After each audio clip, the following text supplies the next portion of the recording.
Hey folks, thanks for joining me today.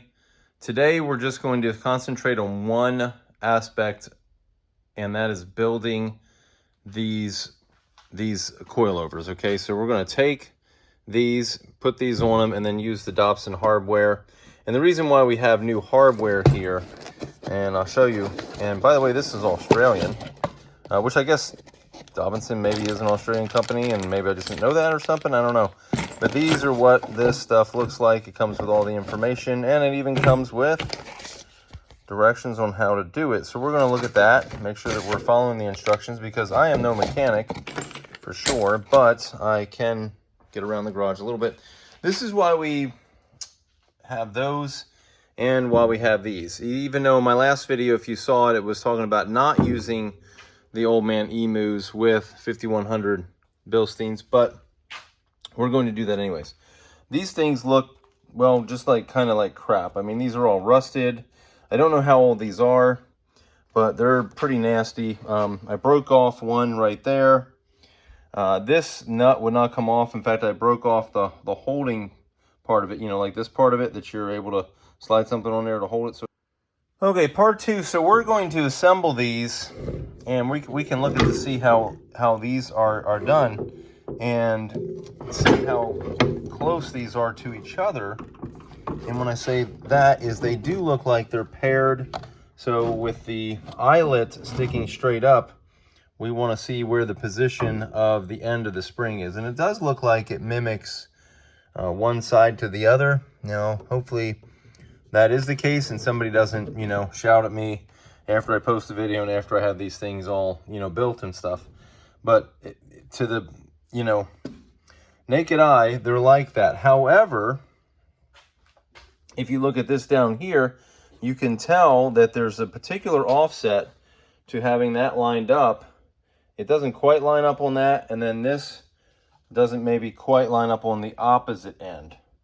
So that means, you know, one is probably for one side and one is for the other side, because these are going to be in the same orientation, right, but away from the vehicle. Like, I think there's one of these is on the inboard, and then two are on the outboard. One's on the inboard and two on the outboard. So they would be, you know, something like that, and then something like that. So, or, you know, whatever combination. Anyway, so we're going to take one of these struts to use as an example in building the other ones. We'll put it aside, and then we'll use the other one to build the second one, and then we'll have one for each side. So I think that probably is kind of simplistic, but if you've never done this before, maybe it's not obvious.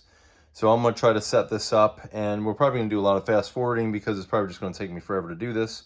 I do have the Widowmaker right here. These I picked up at Advance Auto, and I think these are pretty cool because you can use a wrench on them, or they also have a 1/2-inch drive that we're going to use.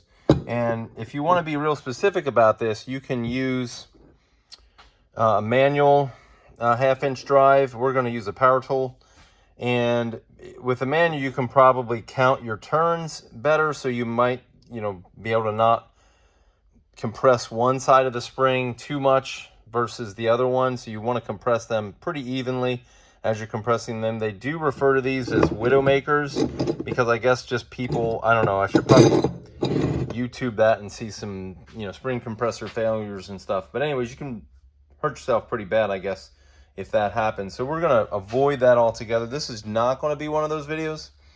And so we're just going to get into, you know, getting the springs compressed, lining everything up correctly like the other shock right there, or strut, coilover, whatever you want to call it.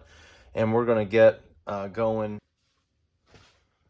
All right, folks, so we're going to set up these to be the furthest away.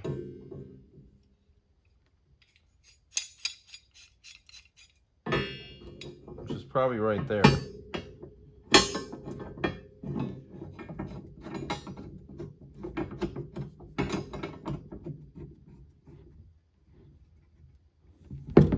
And get the other one. I want to be on the same springs. I don't know if that's official, but that's what I want to do. I think that's probably the most legit way to do it. So just keep in mind when you're doing this, whether you're doing it by hand or with a power tool, you want to evenly compress the spring, and then when you take it apart, you want to evenly decompress the spring. You can't, if you don't do it that way, you're going to end up screwing it up, and it's probably you're going to have some major failure. Okay, so I just wanted to get this in here. So we're supposed to have the strut and then the sort of upside down thing as we have it in there. And then I believe it says it has this piece, but I believe that's actually, as there's not another piece in there, I believe that's that piece right there. I'm not gonna take it out, but that would probably go on there right like that. And then you have the next one plus the other washer that's face down, if you want to call that face down, and then you have the nut lastly. So right there. So that's how we're going to build it. We're going to have to compress it more because this is not compressed enough. This is on the first circlip. There's 4 of them. It's on the first one all the way down, just so you guys know. Okay, folks, so we jumped ahead a little bit. We've just been tightening this thing down. We're pretty close. We've got the nut on there. So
okay, folks, as you can see, this one's rolled over, but these are pretty much lined up correctly. This one does have a little bit, the new one is a little bit bigger than the old one, probably by an inch or so, so that probably will create about a 2-inch lift on the front. And it does line up here and here, so this would be whatever side this was. I think this was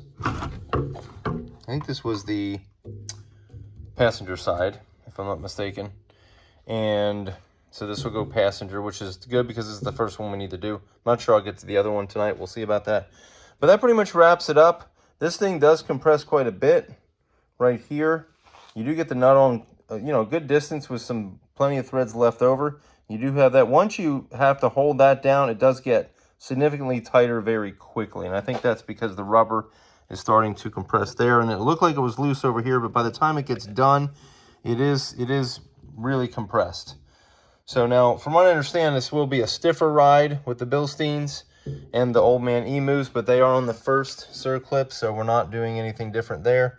That is basically almost where the stock one is too. So anyways, this wraps up the video. If you like the video, hit the like button. I appreciate that. And if you want to see more videos on my Toyotas, Subarus, or the Ford Bronco, you can hit subscribe as well. Thanks. Bye.